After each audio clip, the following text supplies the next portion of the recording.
लीजिएगा दिमाग फेल हो जाएगा। अरे बताइए ना भौजी और क्या चल रहा है? चैत में अदौरे चल रहा है, थ्रेसर से भूसा निकल रहा है। चैत में अदौरे जवानी के चारा कहीं चलो न लभ के कलाश करे के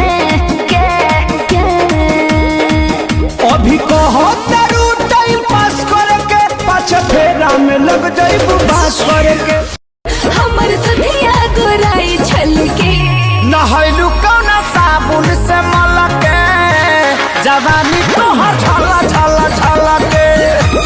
नहैलू कौना साबुन से मलके दिया धरेले जिया दह गेला मन कथी के हमारी भरेला कितनो पड़ेला गरमी तो सरद करे कि जब जब मरद करे भवन फादर कटनी चटौले पिया चटनी भइल बदल करे ई खास से हो नाही नाम से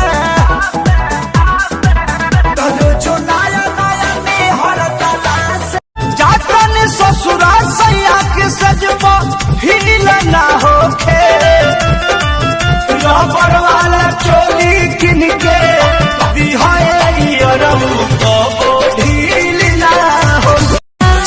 अरे कमर के झटका मारे मारे के बिजली गिरी रे क्या पागल बनाई बेकार पतर की पागल बनाई बेका तोरा देह में चुमुक लगा छुआ के पागल बनाई बेका पागल बनाई